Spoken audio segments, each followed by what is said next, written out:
नमस्ते दोस्तों। उत्तर प्रदेश की 80 सीटों की समीक्षा करने से पहले मैं आपको बता दूं कि अब तक हम करीब 170 सीटों का एनालिसिस कर चुके हैं और अगर आप इसे देखना चाहें तो पहले के वीडियोस देख सकते हैं। तो आइए शुरू करते हैं यूपी की समीक्षा। इस बार जनता के मूड को देखते हुए लग रहा है कि यूपी में तो कम से कम कोई वेव नहीं है और चुनाव स्थानीय मुद्दों पर लड़ा जा रहा है और दो और मुद्दे बड़े हावी हैं इस राज्य के चुनाव पर। वो हैं एक बेरोजगारी, दूसरा महंगाई। इन कारणों से ये चीज़ साफ साफ देखने को मिल रही है कि यूपी का जो युवा है वो काफ़ी आक्रोशित है भारतीय जनता पार्टी की सरकार से और नरेंद्र मोदी सरकार के खिलाफ काफ़ी उसमें गुस्सा भरा पड़ा है। और वो युवा जो पिछले 2 चुनावों में सबसे आगे की पंक्ति में खड़ा होकर मोदी मोदी चिल्लाता था, वो ना सिर्फ खामोश है बल्कि वो जोश और खरोश से इंडिया अलायंस की रैलीज में जा रहा है। इसका उदाहरण आपने कल देखा होगा फूलपुर और इलाहाबाद की रैली में, जहाँ पर अखिलेश यादव और राहुल गांधी की रैली में एक जन सैलाब सा उमड़ पड़ा था। मुझे ऐसा लग रहा है कि 50% युवा जो पिछले बार तक या तो मोदी जी का प्रशंसक था या समर्थक था, वो उनके खिलाफ हो चुका है। तो आप ये मान के चल सकते हैं कि जो नया वोटर है और जो युवा वोटर है वो मुखर रूप से भारतीय जनता पार्टी के खिलाफ है और उनके खिलाफ तगड़े तरीके से वोटिंग करने जा रहा है। तो क्या इसका मतलब है कि भारतीय जनता पार्टी 80 सीटों पर बुरी तरह हार रही है? इसका जवाब मैं देने से पहले आपको ये बताना चाहूँगा कि एक बड़ा वर्ग जो है वो भारतीय जनता पार्टी के प्रति वोट कर रहा है और वो वर्ग है महिलाओं का। महिलाओं का एक अच्छा खासा तबका है जो जातिगत आधार से ऊपर उठकर, आर्थिक आधार से ऊपर उठकर मोदी जी का प्रशंसक है और उसके कई कारण हैं। एक तो मुफ्त अनाज का जो मोदी सरकार का प्रोग्राम है उसके कारण, और फिर योगी सरकार से भी अनाज मिलता है और कुछ सुविधाएं महिलाओं को घर में मिल रही है सरकार से, उस कारण महिलाएं योगी जी की सरकार से और मोदी जी की सरकार से खुश हैं। महिलाओं में एक इशू इम्पॉर्टेंट ये भी है कि उन्हें लगता है कि योगी जी की सरकार में वो सुरक्षित हैं और इस कारण वो साइलेंट वोटर है योगी जी और मोदी जी के पक्ष में। यह अलग बात है कि उनके परिवार के सारे युवा और कुछ मर्द भारतीय जनता पार्टी के खिलाफ हो सकते हैं, लेकिन महिलाएं कुछ केसेस में इस बार अपने परिवार की सुन नहीं रही है और अपनी मर्जी से वो भारतीय जनता पार्टी और मोदी जी के पक्ष में वोट करने जा रही हैं। तो कुल मिला के मुझे लगता है कि अगर आप युवाओं का गुस्सा देखें और महिलाओं का साइलेंट सपोर्ट देखें तो एक दूसरे को कुछ हद तक न्यूट्रलाइज कर रहा है। लेकिन फिर भी मैं ये कहूँगा कि युवा काफ़ी मुखर हैं, युवा काफ़ी जोश में है और उनके गुस्से का असर आपको यूपी के नतीजों में देखने को ज़रूर मिलेगा।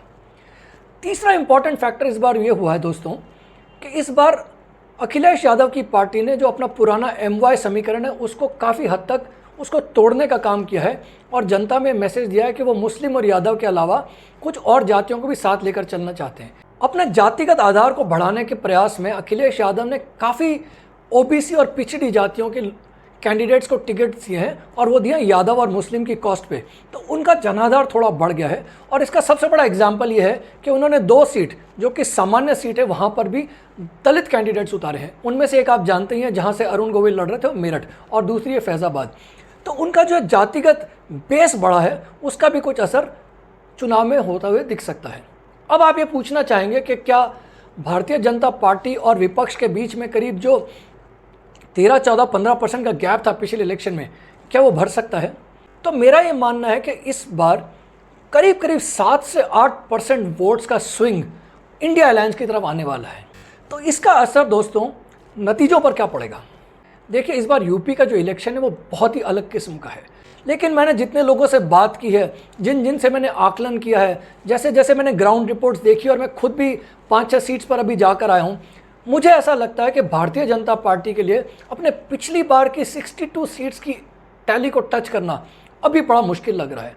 और अगर मैं यहाँ तक कहता हूँ कि अगर इस बार यूपी में फ्री एंड फेयर इलेक्शंस हुए और जो मतदाता का जो मूड है वो अगर वोट्स में ट्रांसलेट हुआ, तो इस बार आश्चर्य नहीं होगा कि भारतीय जनता पार्टी 50 के नीचे के आंकड़े को भी छू ले। लेकिन मैं ये मानता हूँ कि ये भारतीय जनता पार्टी के लिए वर्स्ट केस सिनारियो होगा। वर्स्ट केस सिनारियो यानी कि सबसे अगर खराब प्रदर्शन रहा तो भी भारतीय जनता पार्टी करीब 45 से 50 सीट के बीच में आएगी और उसका बेस्ट केस सिनारियो ये होगा कि उसकी जो पिछली टैली है 62 की, उसमें वो करीब 2-4 सीटें गंवा दे और करीब 58 से 60 सीट के बीच में उसकी टैली रह जाए और उसके एलाइज 2-4 सीट जीत लें। लेकिन दोस्तों, उत्तर प्रदेश के चुनाव के बारे में एक बात जानना बहुत ज़रूरी है। जैसे जैसे उत्तर प्रदेश का चुनाव आगे बढ़ता गया है, भारतीय जनता पार्टी की हालत पहले से थोड़ी खराब होती गई है। जब चुनाव शुरू हुआ था तो आकलन ये था कि शायद भारतीय जनता पार्टी अपनी हाईएस्ट एवर टैली को अचीव करेगी यूपी में, यानी कि करीब 75 सीट। लेकिन लग ये रहा है कि पहले 3 चरण के बाद भारतीय जनता पार्टी करीब 9 से 10 सीट के नुकसान पर बैठी थी। उसके बाद में भी जो चौथा चरण हुआ उसमें भारतीय जनता पार्टी को 2 या 3 सीटों का नुकसान होने की संभावना है।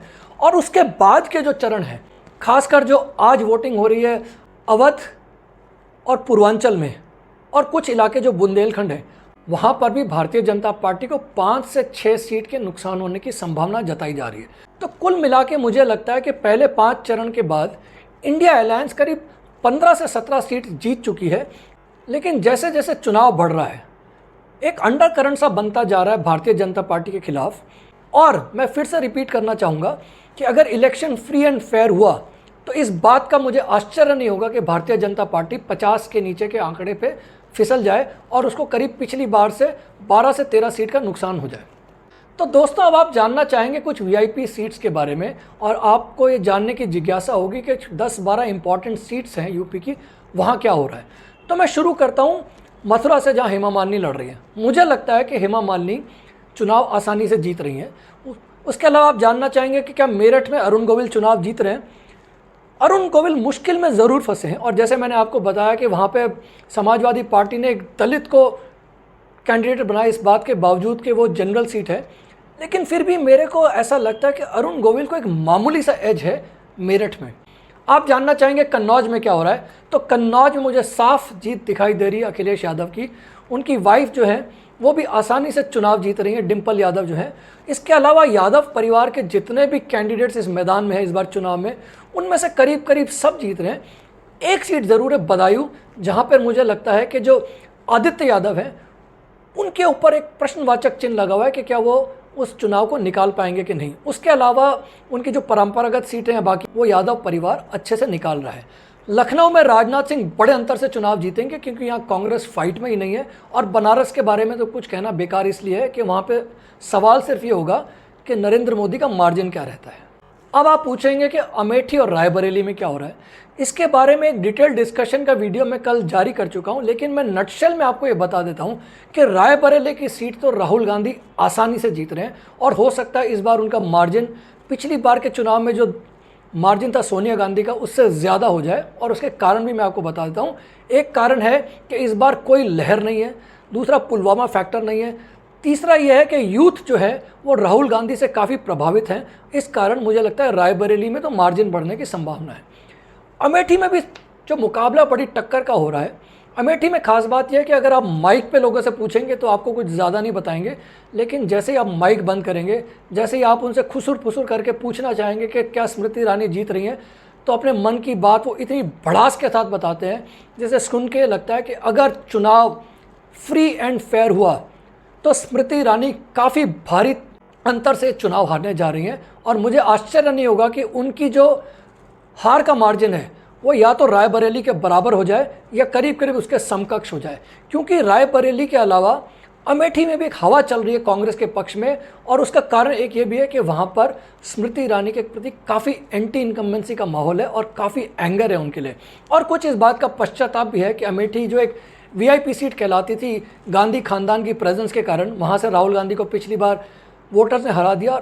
तो इस कारण अमेठी का मतदाता जो परंपरागत कांग्रेस का वोटर है वो इस बार पश्चाताप करके किशोरी लाल शर्मा को चुनाव जिताने की इच्छा रखता है। तो दोस्तों, मैं फिर से रिकैप कर देता हूँ। यूपी में चुनाव टक्कर का है।